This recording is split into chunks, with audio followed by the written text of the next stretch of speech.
Could the Reds round out the pitching staff with an in-state trade? We're going to tell you on today's Locked On Reds. You are Locked On Reds, your daily Cincinnati Reds podcast, part of the Locked On Podcast Network, your team every day.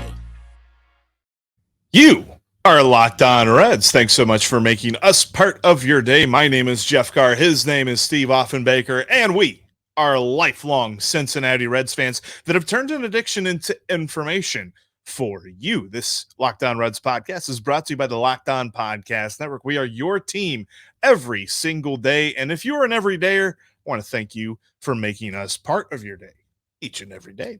On today's show, we are going to talk about the options. The pitching market has begun to move. The Reds have not made their big move.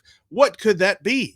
And could it be a second-tier guy that they could add to the starting rotation? Plus, there are some buy low candidates out there that the magician, the wizard, the grand poobah, known as Derek Johnson, could probably rehab and turn into something amazing. But we want to start with this because the Reds have been very active in trade negotiations. They've been very active in trade rumors. Could they make a deal with the Guardians? Before we get into that, I want to let you know that today's episode is brought to you by FanDuel. Make every moment more. Right now, new customers get $150 in bonus bets with any winning $5 moneyline bet. That is $150 if your team wins. Visit FanDuel.com/lockedon to get started. And Steve, the Reds and the Guardians have been common trade partners over the years. You can think of plenty of them. In fact, last year we got Will Benson from them. Why wouldn't it make sense for the Reds to go get Shane Bieber and Emmanuel Clase, as they are said that the Guardians want to package those two together? Yeah, well, we talked about that a little bit yesterday, Jeff. I think that almost did it. I think the Guardians were not able to get the kind of deals that they were looking for in discussing Shane Bieber just all by himself. So they have sweetened the pot and decided that this is going to be a package deal that includes a pretty stud reliever in Emmanuel Clase. So what that means is the return package to Cleveland is going to be a little bit bigger. Yeah. That being said, I think it's a package that the Reds can afford to pay. So I'm going to put this on the table right now, Jeff, because I think that this is a deal that they should pursue using baseballtradevalues.com. And I know it's flawed. I know it's not 100% perfect, but it does give you an idea. It's the beginning of some information. So just throwing in there Bieber and Clase, and then looking at what the Reds would need to send in return for it to be within the ballpark. It's a list of names that's going to hurt a little bit. We're going to start off with a name that's going to get everybody's the hairs on the back of their necks to stand up. We're going to start the conversation with Edwin Arroyo. And from there, it doesn't get any easier because I'm also going to throw in Chase Petty. I'm also going to throw in Reese Hines. And then really one more big piece is going to be required. And I think it's going to be Cam Collier.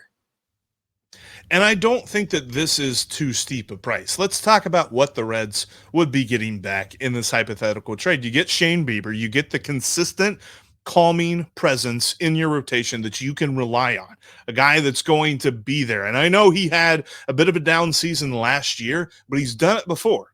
And he was dealing with some injury issues. So if he's healthy and things are okay, again, Derek Johnson, who we will talk about quite a bit more later on in today's show, will be able to kind of work his magics a little bit, but Shane Bieber's working at a much higher baseline than a lot of other pitchers that Derek Johnson will have worked with. So you would add him to the top of your rotation. Then, and the reason that the Guardians are doing this makes total sense to me, when you get Emmanuel Clase, you get your closer, yeah, with him and Alexis Diaz, I do think that Clase would take over the closer role, but you would have two guys that you'd be able to trust in any situation. That would be amazing. But Clase has 4 years of team control because the Guardians signed him to a pre-arbitration deal that extended out and, it gave him guaranteed money and all that good stuff. He is signed for guaranteed contract through the next 2 seasons. And he has 2 club options, each for $10 million for the 2026 and 2027 seasons. So you could conceivably have a dude, and by the way, Closers of his ilk, Josh Hader, are going for double $10 million. And by the time that those club options will be hitting, those might be worth even more. The closers might be worth even more. So you're talking about a dude that you would have under team control for 4 years that would anchor down your bullpen with Alexis Diaz. This would be a hugely valuable trade. And I do think I would sign off on something like this. Look, we talked yesterday about the whole not mortgaging the farm for Dylan Cease thing. That's for one guy. This is for your best, your a guy to compete as your best starting pitcher, definitely your most reliable pitcher, and a guy to compete as your best relief pitcher. You're talking about shoring up your pitching staff in one fell swoop. Well, and you're trading away players that haven't reached the major league level. We don't know what the future holds for any of the guys on this list. Now, I know what their potential is, and we've talked an awful lot about potential versus reliability, Jeff. We've been talking about that for weeks now. And you get, by trading away a lot of potential, you get back a ton of reliability. Look, I'm not ready to even say that you would bring Emmanuel Clase over here and he takes over the closer role. Imagine a world in 2024 when you have Emmanuel Clase and Alexis Diaz going every other day, opposite of each other. Yeah. A fresh A+ grade A closer going every other day. I like that world, Jeff. And then you add Shane Bieber to the mix in this rotation that needs a little stability, that needs a little veteran leadership, or at least veteran presence in that rotation. I think this is, listen, if this is the deal, if Nick Krall could pull this off, it's going to sting a little bit. It's going to sting just a touch, especially if any of these guys reach their potential. But we won't know that for years. What we'll know in 2024 is if the two guys coming back make the Reds a division winner, a playoff contender, a World Series possibility. I think those two guys would make the Reds all of those things. So, sometimes you have to pay to get things, and that's the world of baseball. And for me, I would have absolutely no problem sending those 4 guys to Cleveland to get those 2 players back. And in this proposed deal, and we don't know that this would be the exact deal, but it's probably something akin to this. And maybe instead of Rhys Hines, they go up the list a little bit, and they're looking at the Carlos Jorges or the Hector Rodriguez's of the world, or the Alfredo Dunos or something like that. But still, you're talking about these guys that Edwin Arroyo is 19 years old and just made it to Double-A. Chase Petty had a pretty decent season last year, probably going to be at AAA at some point next season. Don't think he's knocking on the door in major leagues, but he's definitely going to be in AAA next year. And Ken Collier is most likely going to spend most, if not all of the year at Dayton next season. You're not talking about guys that are right next to the major leagues. There's so many other trade proposals and rumors that we've heard that include Rhett Lauder and Connor Phillips and guys that are either right here, right now, or on the doorstep and ready to help this team win. You're not giving away any of that in this deal. If that is the deal that happens, sign me up right now. And by the way, before you say, well, the Guardians would never do something like this, they were close to winning the division last year. They were tearing down last year. And it's just the fact that the NL or the AL Central is just such a train wreck. I mean, the Royals have spent a bunch of money this year because they looked at their opposing teams in that division and said, you know what, we might be able to take them. And the Guardians are not going for it. In fact, they've openly told their fans that they are not adding to the payroll because their situation with the whole Bally Sports thing is so much more murkier than what the Reds is, that they're looking to make that move to maybe kind of build for the future a little bit. This, I think, is the kind of deal that they would consider. No, I think it's a very plausible deal. When you're using sites like Baseball Trade Values, looking at Emmanuel Clase's case, he's coming off of back-to-back 40 save seasons. I think his number is a little high. That package from Cleveland is valued at a 57 total value. The package that I talked about there with the Reds sending to the Guardians, I made the swap. I took Rhys Hines out and I went with Hector Rodriguez, Jeff, just because he's a little bit higher in value. Those 4 players, Arroyo, Petty, Collier, and Rodriguez, make a combined total of 48. So it seems it would be a little bit in the Reds' favor, or let's just looking at the numbers. But in actuality, I think Clase's number, a little high. The the Reds prospects numbers a little low because they haven't reached the show yet. I think there's a partnership here. I think there's a deal to be had. And as you know, the Reds more than once have gotten players from the Cleveland Guardians that have turned out to be big bolstered additions to this team. I'm talking about Brandon Phillips. I'm talking future about Reds Hall of Famer.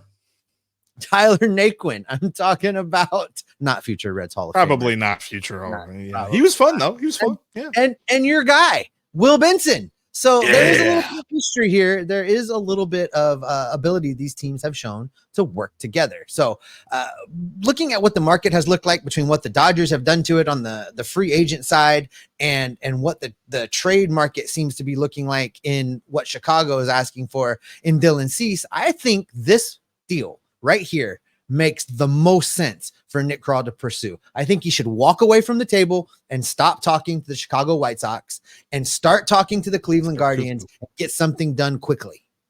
Yeah, I would love to see this happen. I might try to do a backflip if they end up doing this trade. And make no mistake about it, this is not like us saying that this trade is close. This is us sort of trying to manifest this trade a little bit, but it makes sense, and I think they could totally do it. Oh, absolutely. A deal with Cleveland, Jeff, it's within reach. It could be done. But if Nick Krall does pull the trigger on this, I agree with a lot of those guys out there. Mm-hmm. It's going to be a little painful at first. That is until we start winning baseball games in 2024. But if they don't pull off a deal, Jeff, there is a need for starting pitching. We're in agreement. They need to go out and get somebody. And there are some starting pitchers out there that might be a more realistic target for the Reds to pursue. Think free agent shopping with a coupon. We'll tell you who those guys are coming up. Before I get into any of that, though, I want to shout out the sponsor of today's podcast. That is FanDuel. It is cold outside, but the promotions at FanDuel are heating up. FanDuel is America's #1 sports book, and right now, new customers get $150 back in bonus bets with any winning $5 money line bet. You will recall I told you not to take the Bengals, and they didn't lose a game until I told you to take the Bengals. So maybe don't listen to me on money line picks for football the rest of the way, guys. But if you think you know who's going to win a money line bet, throw your $5 bet on that, and you are going to get $150 back in bonus bets if your team wins. If you've been thinking about joining FanDuel, there is no better time to get in on the action than right now. You can also combine prop bets on a game into single game parlays. That's one of Jeff's favorite things to do. You can play the spreads. You can play the money lines. You can play all kinds of futures. There's so much going on. Right now over at FanDuel, the Reds are plus 450 to win the division in 2024. Take that bet. Put a few bucks on that bet, because right now FanDuel thinks the stinking St. Louis Cardinals are going to win the National League Central, and I don't know what they're smoking over there, but it was clearly a bad batch. Visit FanDuel.com/locked-on right now and start turning your sports knowledge into cash. FanDuel is an official partner of the National Football League and the official sports book of Locked On. Speaking of Locked On has launched the first ever national sports 24/7 streaming channel on YouTube. Locked On Sports Today is here for you 24/7, covering the top sports stories of the day with local experts from the Locked On Network, plus the national shows covering every league. Go to Locked On Sports Today on YouTube and subscribe to the first ever national sports 24/7 streaming channel. Coming up on our next episode here at Locked On Reds, it's another live Aloha Friday. Actually, on a Friday, we're going to be discussing the Reds pitching staff and who the best 13 pitchers that the Reds have in their control right now are. And some of the answers may surprise you.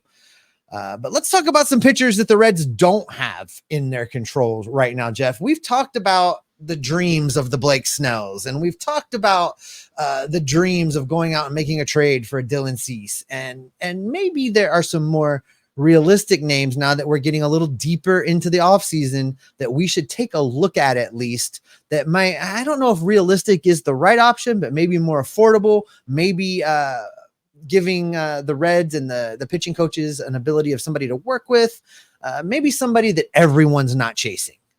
Yeah, and I think before we talk about the names, maybe we should clarify that just a bit. Like, the Reds got Jmar Candelario in a multi-year deal that ends before any of the key Reds young players hit arbitration. That's, I think, what Nick Krall is looking for in any deal, whether it be a trade, a signing, or something like that.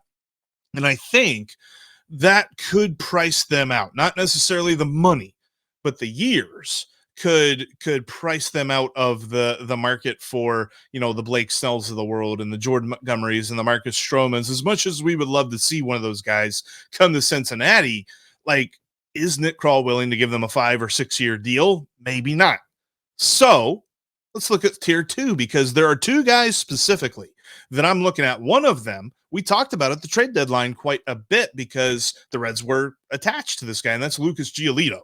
Looking at Lucas Giolito and Michael Lorenzen. There was also a little bit of rumblings about Michael Lorenzen, but they really never talked that much to the Tigers about acquiring him last year. But Lucas Giolito, they did. And kind of breaking down these 2 guys. Look, Michael Lorenzen made 25 starts last year. That was the most amount of starts he had ever made in his career, and he kind of sputtered down the stretch a little bit, pitched out of the bullpen mainly as the Phillies, went into the playoffs and things like that. Then you have Lucas Giolito, who has hit 30 plus starts in multiple seasons. In fact, had a very great stretch from 2019 through 2021 of getting Cy Young votes, and he made an All-Star game appearance during that time. His last 2 seasons have been a little bit down. So that's kind of where the warts come in and why these guys aren't higher up on people's free agent tier lists, but they could make an impact on their stars, albeit they won't be like the ace type. Like, neither one of these guys are going to be pushing for an opening day start, but both these guys have talent that they can add to the Reds pitching staff.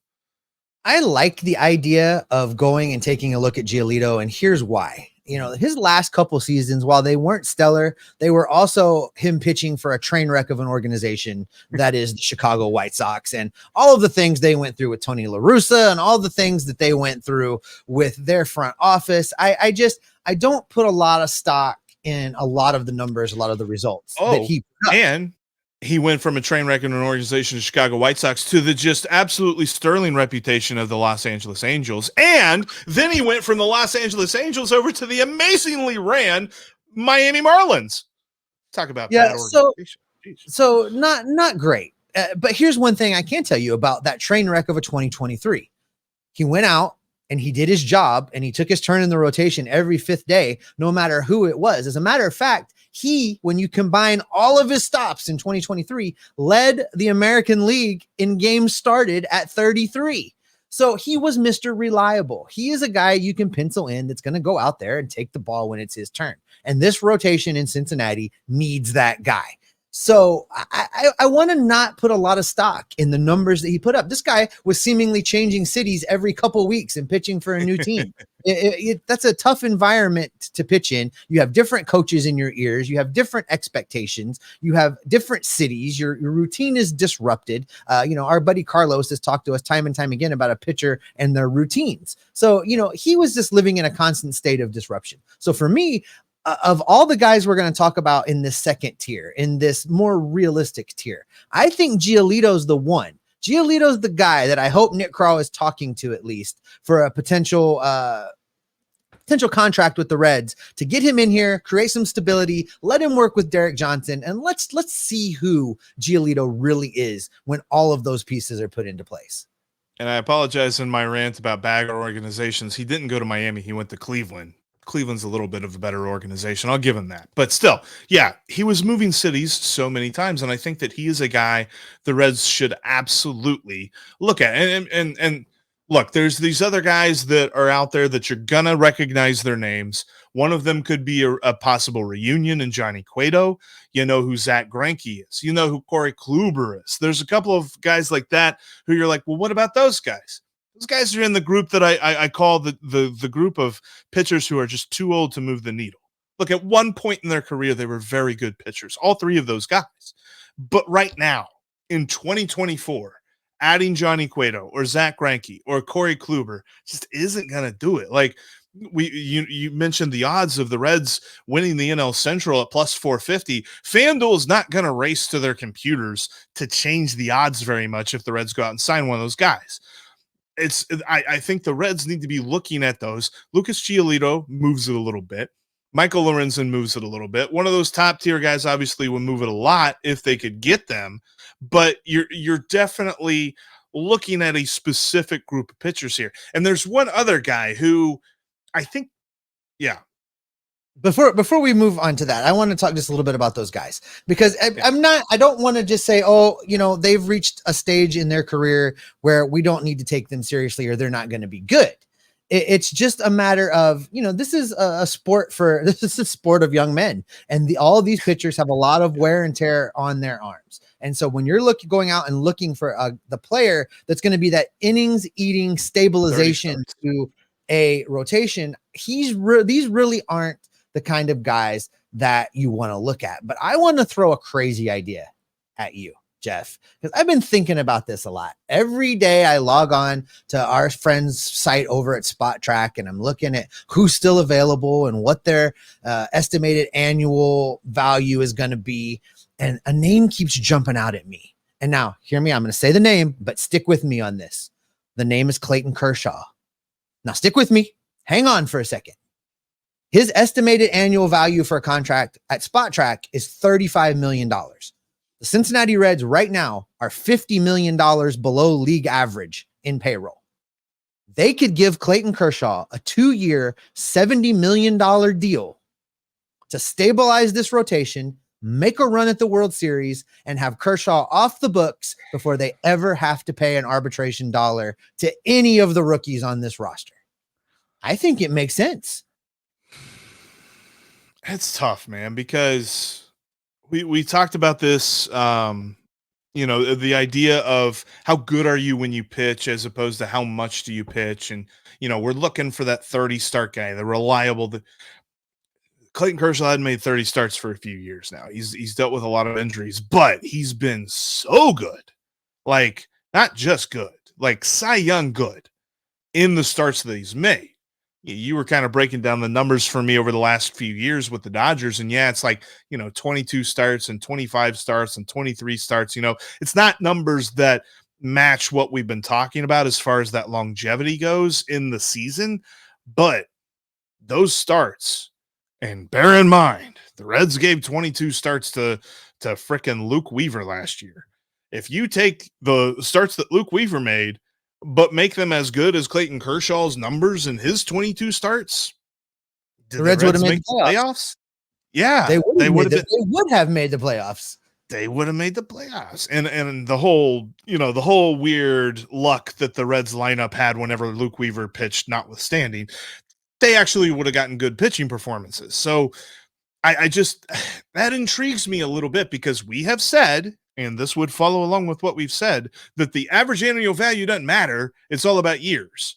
And if you can get them for 2 years, I think that the money probably shouldn't be that big a deal. I don't know. Look, you sign Clayton Kershaw, you're selling a bunch of jerseys. He's probably starting opening day. That's the move that you want to make. I just don't know, man. I don't listen. Clayton Kershaw is not an old man that's not getting it done anymore. In 2023, he was good for 3.7 wins above replacement. That was last year at the age of 35. You broke it down a little bit there, Jeff. In the last 3 seasons, he started 24 games in 2023 and then 22 in both years, 2021 and 2022. He is good for 120 plus innings. And I talked about this on yesterday's show. You want a guy to take the mound every 5th day and strike fear in the hearts of your opponents? That's Clayton Kershaw. If he's on the mound and you are facing him today, you're going to try and bring your best stuff, your A game. You're going to try and be dialed in, because you know that guy knows how to beat you. And that's a guy I want in this rotation. I know it's far-fetched. I'm not saying the Reds are going to do it, but if ever there was a team positioned to be able to do a deal like this and get the most out of it, I think it's the 2024 Cincinnati Reds. And the thing that I'm thinking, and the thing that you're probably thinking listening to this, is that, well, he's just going back to the Dodgers. And my only question of that is, why hasn't he yet? If he's just going back to LA, what's taking so long? Because they just signed everybody else. So what are they waiting for on Clayton Kershaw? So that, I mean, who knows? That's probably a lot less likely than Lucas Giolito or Michael Lorenzen. And Lucas Giolito or Michael Lorenzen, either one of those guys could really help out this. I can't wait to see the comment section on this episode. Gosh, Clayton Kershaw, they're going to be like, What? This is worse than when you guys did an episode about Trey Turner last offseason. All right. What about some buy low options? Because look, there's still options. There's plenty of options out there, and Derek Johnson could work his magic on a few pitchers and turn their careers around while leading the Reds to the playoffs. We'll talk about those guys coming up next. Before we do that, I want to let you know that in between episodes, you can follow us on social media. You can follow us on X, only if we're allowed to be called the X-Men, or Twitter, at Jeff Carr with 3 Fs for my Twitter handle. You can follow Steve at S. Offenbaker with 2 Fs. Also, make sure that you bookmark InsideTheReds.com. Got a lot of great stuff where they actually wrote about Lucas Giolito and Michael Lorenzen at InsideTheReds.com. Make sure you go check out that website. And we have a great community of Reds fans talking Reds baseball all year long on the Locked On Reds Discord page. Have a link in the description of today's episode to that wonderful group. We invite you to join. All right. I have talked about this ad nauseum, really ever since Derek Johnson's first season here, when it was apparent that he knew what he was doing. Dude's a magician. Dude's a wizard. Dude can really get the best out of a pitching staff. Now, sure, there's the Luke Weavers of the world. There's a few strays. But for the most part, we're talking about some really good pitching performances. And there are a few guys out there on the open market that the Reds could go after, guys who are either coming off of injury or maybe forgotten a little bit, that maybe they could spend a little bit less money on, bring in, rehab, and reap the benefits of their turnaround. You're correct. And some of these are names that people will be like, oh yeah, I know who that guy is. And some of these names you're going to maybe say who, but let's start with a guy that pitched in the division last season and pitched fairly well. And of course, I'm going to talk about a Milwaukee Brewer, and that is Julio Teheran. And his numbers were really pretty good for the Milwaukee Brewers. He was coming off of a season in which he did not pitch in the major leagues. And in 14 games, 11 of them starts, 71 innings pitched for the Brewers. He was 3-5 with a 4.4 ERA, but his strikeouts per 9 was 6.3, while his walk rate per 9 was only 1.6. And you know how I feel like that's the two columns I go and look at, Jeff, when I try to begin my evaluations of a pitcher and how well they did during the course of a season. 1.6 walks per 9 while still striking out a little more than 6. I'll take that guy as an addition to a team that needs somebody that can be a swingman.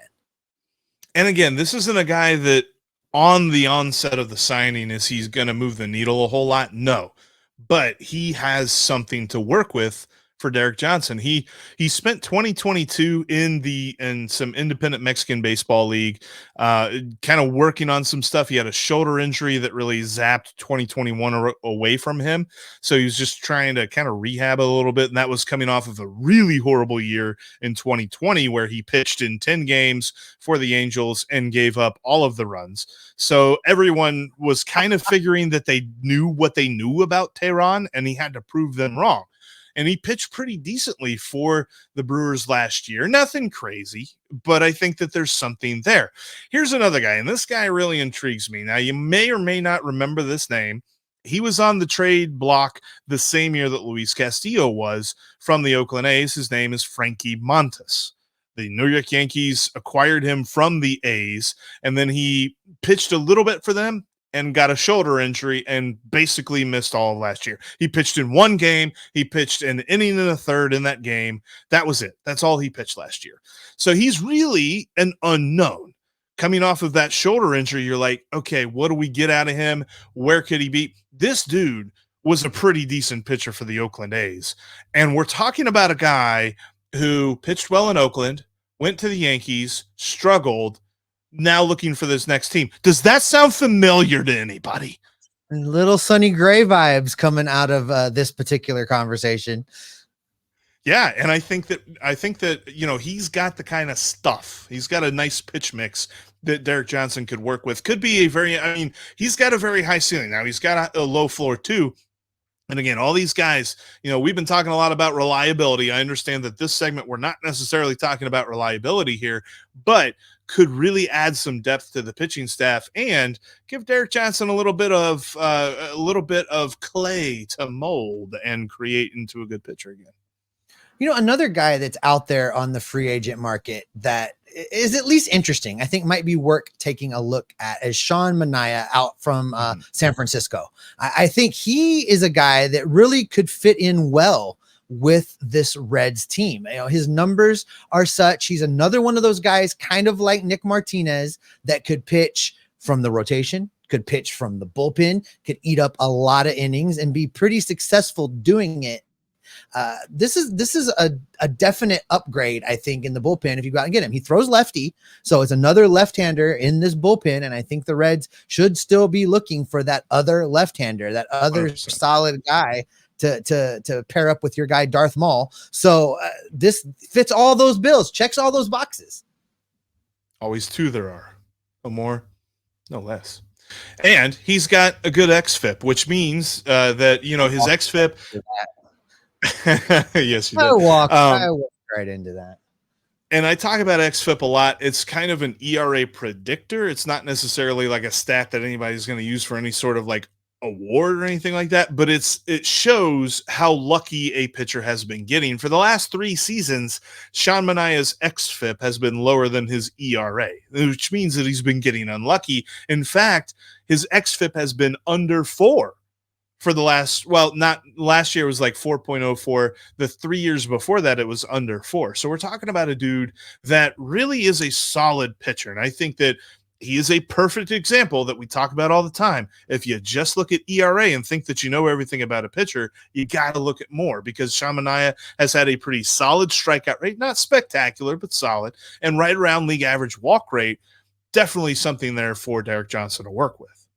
Yeah, I go back to those 2 columns, Jeff. You look at his career, strikeouts per 9 at 8.3, walks per 9, 2.4. Anytime that the walks are under 3 and the strikeouts are 8 or above, I think that's a guy that could be useful for your team's bullpen.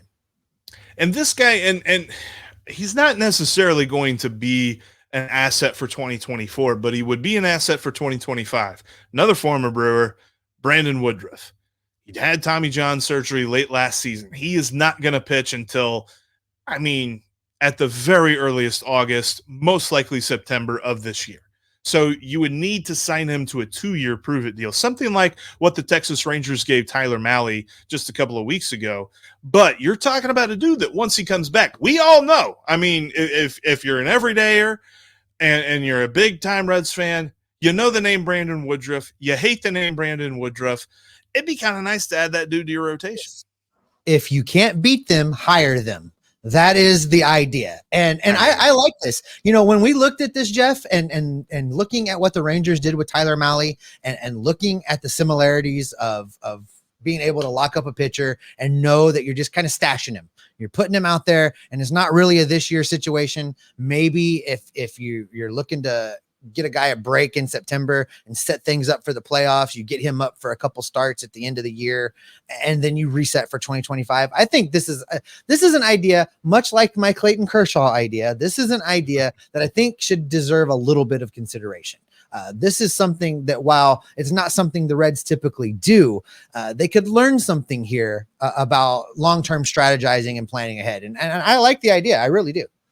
Yeah, I think that if you're considering Woodruff or if you're considering Kershaw, then you're talking about, here's the box. This is where that idea is. It's definitely outside the box. So that'd be interesting. Speaking of outside the box, Luke, Stop it. No, sorry. No. Stop it. No. I couldn't. I let you have your Star Wars moment. You are not going to go down some Luke Weave. Oh. No, we're not. I can't even say that with a straight face. But no, look, the Reds and pretty much all these guys, Brandon Woodruff's really the only 2-year contract. Maybe Sean Manaea gets a 2 or 3 year deal, but for the most part, you're talking about some dudes that are going to sign short-term deals, and the Reds may benefit from that because they have the dude, Derek Johnson, that can tinker, he can work, he can fix what ails a pitcher and get them back to where they were really, really good. It could be an interesting market inefficiency that the Reds could take advantage of. Hashtag Jeff loves Luke Weaver. And that is where we're going to wrap up this edition of the At Locked least On I Reds love podcast. somebody. I'm always hating somebody in these hashtags. This is true. Thanks so much for making Locked On Reds your first listen of the day. Everydayers, coming up tomorrow, it is another live Aloha Friday edition of the Locked On Reds podcast. We're going to take a look at the Reds pitching staff, identify who we think the best 13 are, and then, of course, put you in the driver's seat and take your questions and comments. Jeff, what can folks count on from you and I the rest of the way during this offseason as we get closer and closer and closer to that blessed day of pitchers and catchers reporting? They can expect us to be all over the rumors, all over the news, and all over the transactions because we will be Locked On Reds every single day. Do you still get mail from the Luke Weaver fan club, or is it like just you running it now? We're not just gonna gloss over drivership. You said